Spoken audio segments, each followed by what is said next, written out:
Hi, my name is Sunu Chandy. I'm a poet and a civil rights attorney and the author of a book of poetry called My Dear Comrades. I'm excited to lead a workshop with Poets House. I lived in New York City for about 17 years and really loved going to the Poets House library and really loved that space. I'm going to share a poem by Aracelis Girmay. It's called Unkindness. At the Detroit Metro Airport, with the turtle hours to spare between now and my flight, there's such a thing as the kindness of the conveyor belt, who lends me its slow, strange mollusk foot as I stand quiet, exhausted, having been alone in my bed for days now, sleeping in hotels, having spent months now without seeing the faces of my family. Somehow its slow and quiet carrying of the load reminds me of the kindness of donkeys, and this kindness returns me to myself. It reminds me of the kindness of other things I love, like the kindness of sisters who send mail wherever you are. And speaking of mail, there's a special kindness of the mail lady who says, "Hi, baby," to everyone. At first, I thought it was just me, but now I know she says, "Hi, baby," to everyone. That is kindness. Two, there's the kindness of windows and of dogs. And then there was that extraordinary Sunday back at the house. I heard a woman screaming about how she was so lonely and so lonely she didn't know what she'd do, maybe kill herself, she said over and over like a parrot in a cage, a parrot whose human parent only taught it that one sentence. I looked out the window and saw her from behind, the way she flung her arms like she was desperate and being killed or eaten by an invisible predator like a tiger or a lion in the chest. And her voice seemed fogged out with methadone. I don't know, something.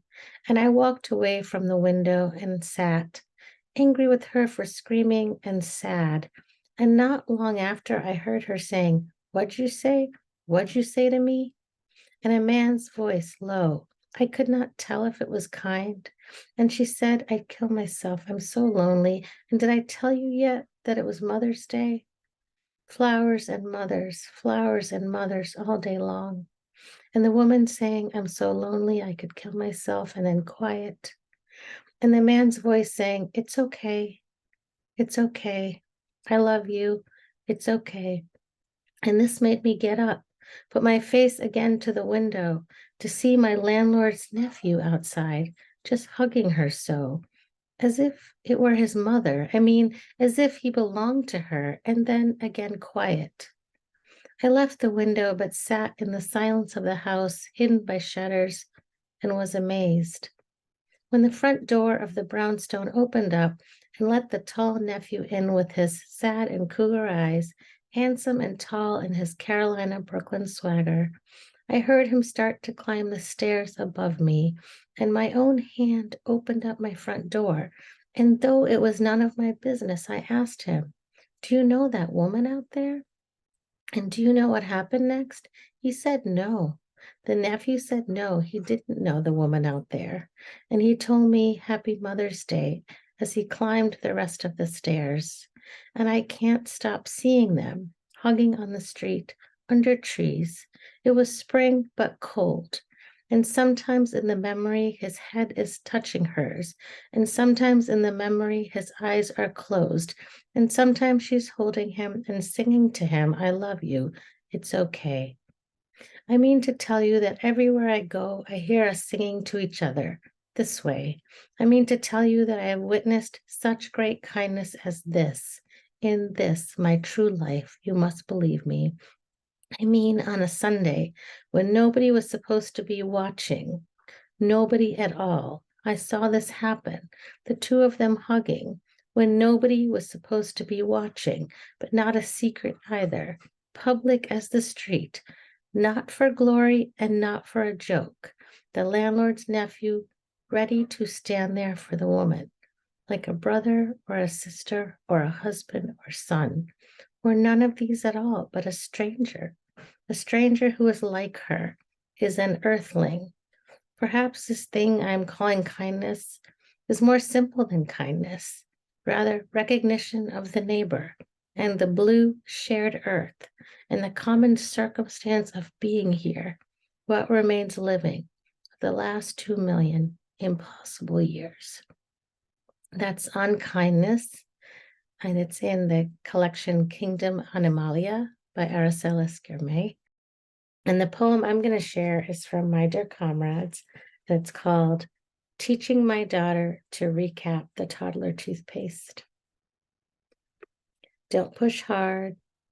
Don't push hard. Don't push so hard. No need to press it so. Just place it gently on top. Let it settle into its place. And only then, gently twist. Not that way. Not that way. The other way. Try one way. Try one way. If it doesn't work, then stop. Then stop. Then stop completely. Then try another way. Trust me. Trust me. You will know when it is time to stop turning. When we do this workshop, we're going to do a lot of interesting things about how poetry keeps us going, definitely not limited to the themes that are of these poems tonight. But I wrote a very new poem that's not in my collection. And when I was thinking about sharing it, I thought back of Aracelis' poem. So here's my piece, and thank you for listening. This is called I Like Your Plant. For the second time ever, I see the storybook witch lady at her patio balcony. The first, the day after Great Granny died. The second, almost 5 months later, the weekend of what would have been Great Granny's 90th birthday and memorial service. The neighbor has wild white hair going in all directions and a salmon-colored baggy t-shirt with some design I cannot decipher from my stationary bicycle. As Alex fake yells at me during fake hit and hill spin class, I see her only during my standing climbs. At first, she's stretching both hands to the sky, but then she starts gripping. 5 floors above the ground, she's gripping the railing. I know there are so many reasons to grip a railing. I know there are many times I've gripped a railing. She keeps stretching and then gripping. When I go up the fake mountain and Alex fake yells at me on the fake bike, I'm worrying now about the very not fake neighbor. She's closing her eyes. It's like she's gripping and praying. I'm getting more worried each time I come down from each fake hillside. I open the window, hoping the noise of that small movement across the space will be enough. When it's not, from my fake bike, I say, "Good morning," in a medium loud voice, hoping it's enough. It breaks her trance and she looks around, but she does not see me.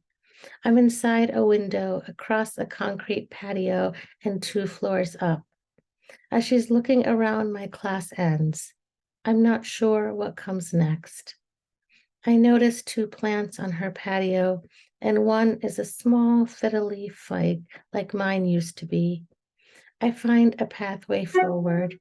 I said, "Hi there, I like your plant.